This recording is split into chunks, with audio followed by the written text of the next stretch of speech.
Hi friends, welcome back to the spice ladle. ஒரு super சாஃப்டான ஃப்ளஃபியான ஃபுல்காஸ் நீங்களும் வீட்டிலேயே ஈஸியாக செய்யலாம்.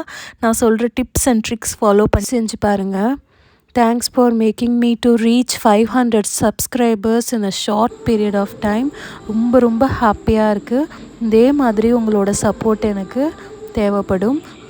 சரி, ஓகே, எப்படி செய்கிறதுன்னு பார்க்கலாமா? அதுக்கு நான் ஒரு பவுலில் ஃப்ரெஷ்ஷான கோதுமை மாவு எடுத்துருக்கிறேன்.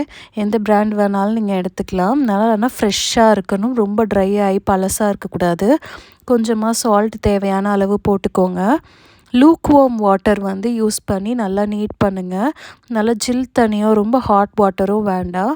நல்லா சாஃப்டாக நிறைய தண்ணி ஊற்றி நல்லா பிசைஞ்சிக்கோங்க. இடையில குட்டியாக ஒரு கை வருதே, யார்டா அதுன்னு பார்ப்பீங்க. அது என்னோடய பாப்பா தான். அவளுக்கு இந்த மாதிரி சப்பாத்தி மாவுலாம் சாப்பிட்றதுக்கு ரொம்ப பிடிக்கும். பட் நான் அலோவ் பண்ண மாட்டேன். பட் கொஞ்சம் எடுத்து அப்போக்கப்போ சாப்பிட்டுப்பா. உங்கள் வீட்லேயும் இந்த மாதிரி யாராவது சப்பாத்தி மாவு சாப்பிடுவாங்கன்னா கமெண்ட்ஸில் என் கூட ஷேர் பண்ணுங்கள். நல்லா 8 to 10 மினிட்ஸ் போல் நல்லா நீட் பண்ணிக்கோங்க. பண்ணிவிட்டு லேசாக எண்ணெய் அப்ளை பண்ணி ஒரு 1/2 hour போல் ஊற வச்சுடுங்க மாவை.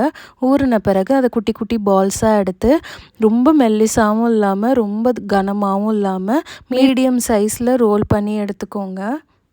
மாவை ஊற வைக்கிறதுக்கு முன்னாடி கொஞ்சமாக எண்ணெய் அப்ளை பண்ணி ஊற வைங்க.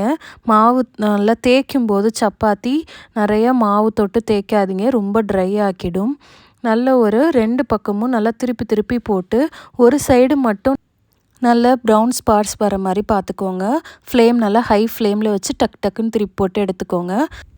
ஃபுல்கா போடுற ஸ்டாண்டில் வச்சு பண்ணிங்கன்னா நல்லா வரும். இல்லைனா டைரக்ட் ஃப்ளேமில் போட்டு கருகிடும். ஸோ நீங்கள் இந்த மாதிரி ஃபுல்கா ஸ்டாண்டு வச்சு செஞ்சு பாருங்கள், சூப்பராக வரும். நல்லா ஃபுல்கா சுட்டு எடுத்த உடனே நெய் மேலே அப்ளை பண்ணிவிடுங்க உடனே. அவ்வளோதான், சூப்பர் டேஸ்டி ஃபுல்காஸ் ரெடி. ரொம்ப நேரம் சாஃப்டாக இருக்கணும்னா ஒரு காட்டன் கிளாத்தில் சுட்ட உடனே க்ளோஸ் பண்ணி வச்சிட்டிங்கன்னா சாஃப்டாக இருக்கும்.